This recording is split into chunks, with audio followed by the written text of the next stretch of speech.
Open your book on page number 14. Yesterday we completed the first paragraph. Now the second paragraph. I may be as uncivil as I may please, and the law will protect me against violent retaliation. यहाँ writer का ये कहना है कि मैं जितना चाहूं उतना गैर महज़िब बन सकता हूं। यानी अगर मैं कितना भी लोगों से बदअखलाकी के साथ पेश आऊं, तो अगर कोई मुझ पर वायलेंट अटैक करता है मेरी बदअखलाकी के लिए, तो कानून मेरी हिफाजत करेगा। यानी बदअखलाकी के लिए कानून में कोई सजा नहीं है। कोई मुझ पर हमला करता है तो मेरी कानून हिफाजत करेगा। प्रोटेक्ट मीन्स हिफाजत करना, रिटेलिएशन रिवेंज बदला। आई मे बी हॉटी और boorish. Haughty means proud, rude. Boorish के भी मीनिंग जो है तो वही होंगे। तो राइटर का ये कहना है कि मैं रूड हो सकता हूं, लोगों के साथ कितना भी गैर महज़िब तरीके से पेश आ सकता हूं। And there is no penalty to pay. Penalty means fine, जुर्माना। और मेरे गैर महज़िब रवैये के लिए मुझे कोई जुर्माना अदा नहीं करना पड़ेगा, सिवाय इसके कि the penalty of being written down an ill mannered fellow. क्या पेनल्टी होंगी? सिर्फ कि लिख दिया जाएगा कि ये बद अखलाक शख्स है, इतना लिख दिया जाएगा। या लोग मुझे बोलेंगे कि बद अखलाक है, इल मैनर्ड बद अखलाक। The law does not compel me to say please. दुनिया के अंदर किसी मुल्क में ऐसा कानून नहीं है जो इंसान को प्लीज कहने के लिए मजबूर करे। To compel means to force. And if you behave in an uncultured manner, you are not forced by any law to act with courtesy। कहीं पर भी नहीं, ऐसा कानून ही नहीं है जो आपको मजबूर करे कि अच्छे अखलाक से पेश आओ या प्लीज कहो। और to attune my voice to other people's sensibility, या फिर अपने लहजे को लोगों की ख्वाहिश के मुताबिक नर्म करो। लोगों की जो कुव्वत हिस्स है उसके हिसाब से अपने लहजे को हमवार करो। इसके लिए भी कोई ऐसा कायदा नहीं, हम अपना लहजा कैसा भी रख सकते हैं, सिवाय इसके कि वो ये कहता है, यानी कायदा जो है तो क्या कहता है कि आई शॉल नॉट वैक्स माई मॉस्टेच और डाई माई हेयर और wear ringlets down my back. कायदा जो है तो क्या कहता है कि मैं अपनी मूछ के लिए दूसरा वर्ड टेस्ट, इंग्लिश में मॉस्टेच टेस्ट, कि अपनी मूछ को वैक्स ना करूं। मूछे ताव देते हैं लोग मूछों को, उसको वैक्स लगाते हैं, ऊपर की तरफ मोड़ते हैं, या फिर बालों को डाई करते हैं। तो कायदा जो है तो क्या कहेंगे कि भाई आप मॉस्टेच वैक्स मत करो, हेयर डाई मत करो, या फिर जंजीर बांधते बहुत से लोग वेस्ट पर अपनी वेस्ट पर जो गुंडे बदमाश टाइप के लोग रहते हैं, वो कमर में जो है तो जंजीर बांधते हैं। तो कायदा ये कहेंगे कि आइंदा से जंजीर मत बांधो आप। It does not recognize the laceration of our feelings as a case for compensation. Laceration बोले तो वुंड मार्क, जख्म का निशान।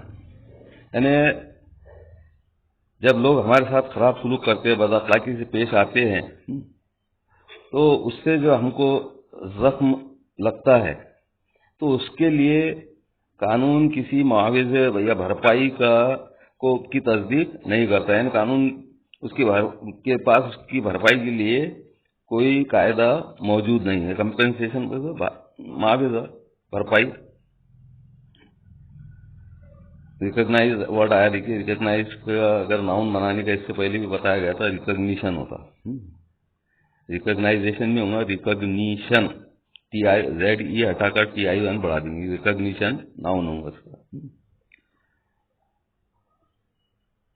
आगे देखिए, there is no allowance for moral and intellectual damages in these matters, यानी जो अखलाकी और जहनी नुकसानात होते हैं बदअखलाकी की वजह से, तो उसके लिए कोई अलाउंस नहीं है, कोई कंपनसेशन नहीं है। ये बात ध्यान में रखना है। अब यहाँ पे ये सेंटेंस देखिए, there is no allowance. We can transform this sentence into a rhetorical question, जिसको रिटोरिकल क्वेश्चन बना के लिखना है। एग्जाम्पल लास्ट ईयर भी 11 में भी आई थी, 11 में भी किए। क्वेश्चन टैग की मानी रहता, लेकिन पूरा सेंटेंस इसमें इस्तेमाल होगा। पूरा सेंटेंस लिखना पड़ता है, हेल्पिंग वर्ब से ही शुरू होता है, और अगर हेल्पिंग वर्ब के साथ नॉट नहीं है तो नॉट जोड़ेंगे, नॉट जोड़कर जुमला क्वेश्चन बनाकर लिखेंगे। हेल्पिंग वर्ब से सवाल शुरू होता है, ये बात को ध्यान में रखना है। This does not mean that the damages are negligible. इसका मतलब ये नहीं होता है कि जो डैमेजेस है, जो नुकसानात है, वो नज़रअंदाज करने के लायक है, उनको निगलेक्ट किया जा सकता है, नज़रअंदाज किया जा सकता है। इसका मतलब ये नहीं है अखलाकी तौर पे बदअखलाकी की वजह से जो हमको नुकसान होता है, तो वो उससे जो नुकसानात होते हैं वो यानी काबिल नज़रअंदाज है, ऐसा नहीं है। निग्लिजिबल का एंटोनिम होगा considerable, considerable. It is probable that the liftman was much more acutely hurt by what he regarded as a slur upon his social standing than he would have been if he had a kick on the shins, for which he could have got a legal redress. ये मुमकिन है, probable में मुमकिन, there is possibility that the liftman was much more acutely hurt, ये उसके please नहीं बोलने की वजह से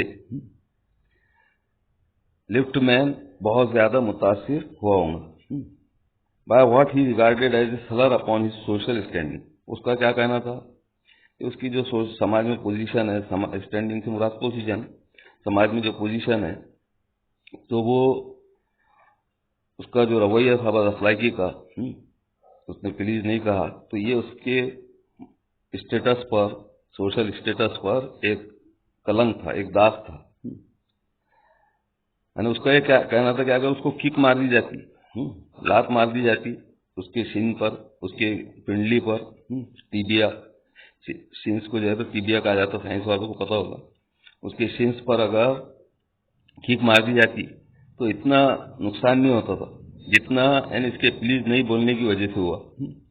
क्योंकि अगर किक मार देता तो जाहिर सी बात है वो उसके पास उसके लिए लीगल रेड्रेस था। रेड्रेस मीन्स रिमेडी, मीनिंग आपको ढूंढना है, लेकिन उर्दू इंग्लिश में बता देता मैं, उर्दू में आप ढूंढिए उसकी। रेड्रेस मीन्स रिमेडी। तो यानी उस किक मारने पर कानूनी चाराजोई की जा सकती है, कानूनी कार्रवाई की जा सकती है, लेकिन पुलिस ने बोल रहा अगर कोई तो उसके खिलाफ हम कोई कानूनी कार्रवाई नहीं कर सकते हैं। The pain of a kick on the shin soon passes away. पिंडली के ऊपर जो किक या ठोकर मारी गई तो उसकी तकलीफ जल्द ही जो है तो निकल जाती है, दूर हो जाती है। लेकिन but the pain of a wound to our self respect और our vanity may poison a hold. लेकिन अगर कोई हमारे दिल पर घाव लगाता है उसके लहजे से, उसके अल्फाज से, तो वो अल्फाज और वो लहजा वो जल्दी हमारे दिल से निकलता नहीं पूरा दिन, बल्कि बाज जुमले तो ऐसे होते हैं कि तमाम जिंदगी हमारे दिलों पर, दिमाग पर वार करते रहते हैं। बाज लोग जुमले बोलते ना, मार भूल जाएगा इंसान, लेकिन अल्फाज की मार भूलता नहीं। किसी ने अगर आपके साथ कोई बेइज्जती के साथ पेश आया, बुरे अल्फाज आपके लिए इस्तेमाल किया, तो आप उसके अल्फाज और उसके लहजे को जिंदगी भर भूल नहीं पाते हैं। यानी दिल पर लगा हुआ घाव जल्दी हील नहीं होता है, उसका जल्दी इलाज नहीं होता है, वो जिंदगी भर जो है हमारे जख्म को कुरेद कर आता है। But the pain of a wound to our self respect और our vanity may poison a whole day. I can imagine that lift man, मैं तसव्वुर कर सकता हूं कि लिफ्ट मैन, इसमें ये जुमला दूसरा ग्रामर का, कैन निकालकर जुमले को दोबारा लिखना है। कैन निकालकर दोबारा लिखना है। आपको पता है बी एबल टू का इस्तेमाल किया जाता, और बी मीन्स टू बी वाले जो वर्ब है वो इस्तेमाल होते हैं, टू बी वाले वर्ब बी की जगह पर। Am is are was were और बी एबल टू ये इस्तेमाल होंगे।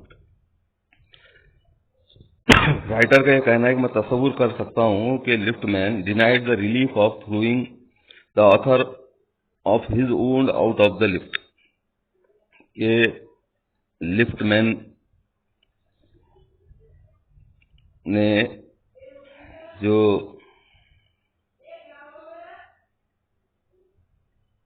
लिफ्ट में चढ़ने वाले शख्स को उठाकर बाहर फेंक दिया, तो उससे उसको राहत नहीं मिली, यानी वो उसने प्लीज नहीं कहा, तो उससे उसको जो तकलीफ हुई, तो वो तकलीफ जो है तो उसकी खत्म नहीं हुई। प्लीज नहीं बोलने की वजह से जो उसको तकलीफ हुई, वो तकलीफ यानी उसको लिफ्ट में फेंकने पर खत्म नहीं हुई। Brooding over the insult by the over, यानी वो गौर फिक्र करता रहा, पर गौर फिक्र करता रहा जो उस वक्त उस लम्हे, अवर से मुराद यहाँ पे मूवमेंट, उस लम्हे या उस मूवमेंट में जब जो उसको की बेइज्जती हुई थी। And visiting his wife in the evening, और शाम में जब अपनी बीवी के पास गया, घर पे लौटा, as the only way of restoring his equilibrium, घर लौटने के बाद ही बीवी के साथ बैठा होगा, बातचीत किया होगा, गुफ्तगू हुई होंगी, तो वाकया सुनाया होगा, तभी उसका तवाजुन जो है तो बरकरार हुआ होगा, तवाजुन बहाल हुआ होगा। यानी दिमागी तवाजुन जो उसका बिगड़ गया था, दिन भर उसके बारे में सोच रहा था वो, कि किस तरह से उसने रूड रवैया उसके साथ इख्तियार किया, प्लीज नहीं कहा, और कुछ कहा होगा। तो जब शाम में गया घर पर, बीवी के साथ बैठा होगा, बातचीत किया, गुफ्तगू हुई, तब जो है तो उसका ज़हनी तवाजुन, राइटर का कहना है कि बरकरार हुआ हूँ, बहाल हुआ हूँ। For there are few things more catching than bad temper and bad manners, क्योंकि कुछ ही चीजें हैं जो यानी बैड टेम्पर और बैड मैनर्स से ज्यादा अट्रैक्टिव है। कैचिंग मुराद स्पॉटिंग भी बोल सकते, अट्रैक्टिंग बोल सकते। यानी बैड टेम्पर बोले तो बदमिजाज और बद अखलाकी से ज्यादा अट्रैक्टिव सिर्फ कुछ ही चीजें हैं। कुछ ही चीजें ऐसी है जो बद अखलाकी और बदमिजाजी से ज्यादा अट्रैक्टिव है। बस इतना रखिए। और इसमें जो जुमले बताए गए आप लोगों को, वो जुमले हल करके आप मेरे व्हाट्सएप नंबर पे पोस्ट कर सकते हैं। नाउन फॉर्म भी बोला, एक लफ्ज को मैंने रिकॉग्नाइज का, और उसके बाद इमेजिन का नाउन फॉर्म, तीसरा लफ्ज डिनाई का noun form, deny DENY, denied आया, इसमें वर्ब आया, पास्ट फॉर्म आया, तो डिनाई का नाउन फॉर्म। उसके बाद